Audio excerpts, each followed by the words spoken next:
ಬೆಂಗಳೂರಿನಲ್ಲಿ ಕಟ್ಟಡಕ್ಕೆ ಬೆಂಕಿ ಹತ್ತಿಕೊಂಡು ಇಬ್ಬರು ಸಾವನ್ನಪ್ಪಿದ್ದ ಪ್ರಕರಣಕ್ಕೆ ಸ್ಫೋಟಕವಾದಂತಹ ಟ್ವಿಸ್ಟ್ ಸಿಕ್ಕಿದೆ. ಈಗ ನಾವು ಬೆಂಗಳೂರಿನ ಯಲಹಂಕ ನ್ಯೂ ಟೌನ್ ನಲ್ಲಿರುವಂತಹ ಒಂದು ಕಿಚನ್ ಫ್ಯಾಮಿಲಿ ರೆಸ್ಟೋರೆಂಟ್ ಅನ್ನೋ ಒಂದು ಹೋಟೆಲ್ ಬಳಿ ಇದ್ದೀವಿ. ಇದೇ ಕಟ್ಟಡದ ಮೇಲ್ಭಾಗದಲ್ಲಿ ಲಾಡ್ಜಿಂಗ್ ಇದೆ. ಈ ಒಂದು ಲಾಡ್ಜಿಂಗಿನ ರೂಮ್ನ ಒಳಗಡೆನೆಯಿಂದ ಬೆಂಕಿ ಹೊತ್ಕೊಂಡು ಇಡೀ ಕಟ್ಟಡ ಸಂಪೂರ್ಣವಾಗಿ ಒಂದು ರೀತಿಯಲ್ಲಿ ಧ್ವಂಸಗೊಂಡು ಬೆಂಕಿ ಹೊತ್ಕೊಂಡು ಉರಿದು ನಂತರದಲ್ಲಿ ಸ್ಥಳೀಯ ಪೊಲೀಸರು ಮತ್ತೆ ಅಗ್ನಿಶಾಮಕ ಇಲಾಖೆಯವರು ಬಂದು ಬೆಂಕಿಯನ್ನ ನಂದಿಸುವಂತ ಕೆಲಸ ಮಾಡ್ತಾರೆ. ಈ ವೇಳೆ ಒಳಗೆ ಹೋಗಿ ನೋಡಿದಂತ ಸಂದರ್ಭದಲ್ಲಿ ಇಬ್ರು ಸಾವನ್ನಪ್ಪಿರ್ತಾರೆ. ಒಬ್ಬ ವ್ಯಕ್ತಿ ರಮೇಶ್ ಅಂತ ಹೇಳಿ ಆತ ಬೆಂಕಿಯಲ್ಲಿ ಬೆಂದು ಸಾವನ್ನಪ್ಪಿದ್ರೆ ಇನ್ನೊಬ್ಳು ಮಹಿಳೆ ಅಂದ್ರೆ ಸುಮಾರು 25ರಿಂದ 26 ವರ್ಷದ ಮಹಿಳೆ ಕಾವೇರಿ ಅನ್ನೋ ಒಬ್ಳು ಮಹಿಳೆ, ಆಕೆ ಒಂದು ರೂಮಿನ ಯಾವ ರೂಮ್ನಲ್ಲಿ ಈತ ಬೆಂಕಿ ಹಚ್ಕೊಂಡು ಸತ್ತೋದ ಅದೇ ರೂಮಿನ ವಾಶ್ರೂಮ್ ನಲ್ಲಿ ಆಕೆ ಉಸಿರುಗಟ್ಟಿ ಸಾವನ್ನಪ್ಪಿರ್ತಾಳೆ.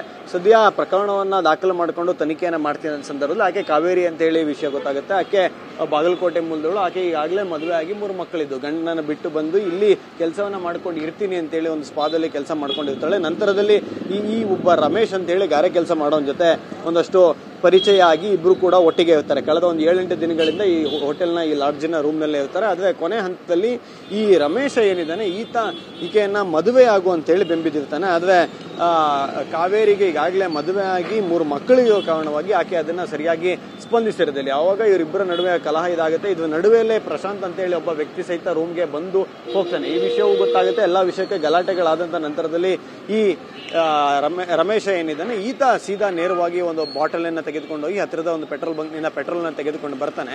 ಆ ಸಂದರ್ಭದಲ್ಲಿ ಆಕೆ ಹೋಗಿ ರೂಮಿನ ವಾಶ್ರೂಮ್ ನಲ್ಲಿ ಬೋಲ್ಟ್ ಅನ್ನು ಹಾಕೊಂಡು ಲಾಕ್ ಮಾಡ್ಕೊಳ್ತಾಳೆ. ಈ ಸಂದರ್ಭದಲ್ಲಿ ಇವನು ರೂಮ್ ನ ಒಳಗಡೆ ತನ್ನ ಮೇಲೆ ಪೆಟ್ರೋಲ್ ಅನ್ನು ಸುರಿದುಕೊಂಡು ಬೆಂಕಿಯನ್ನು ಹಚ್ಕೊಳ್ತಾನೆ. ಹೀಗಾಗಿ ಬೆಂಕಿ ಹೊತ್ಕೊಂಡ ನಂತರದಲ್ಲಿ ಆತ ಬೆಂಕಿಯಿಂದ ಸುಟ್ಟು ಸಾವನ್ನಪ್ಪಿದ್ರೆ ಆಕೆಗೆ ವಾಶ್ರೂಮ್ ನಲ್ಲಿ ಹೊಗೆ ಹೆಚ್ಚಾಗಿ ಉಸಿರಾಡ್ಲಿಕ್ಕೆ ಆಕ್ಸಿಜನ್ ಇಲ್ಲದೆ ಆಕೆ ಸಾವನ್ನಪ್ತಾಳೆ. ಈ ನಡುವೆ ಆಕೆಯೇ ಕರೆ ಮಾಡಿ ಆಕೆ ಕೆಲಸ ಮಾಡ್ತಿದ್ದಂತ ಸ್ಪಾ ಮ್ಯಾನೇಜರ್ಗೆ ಮಾಹಿತಿಯನ್ನು ತಿಳಿಸ್ತಾಳೆ ಬೆಂಕಿ ಹಚ್ಚಿದ್ದಾನೆ ರೂಮ್ ನಲ್ಲಿ ಅಂತ.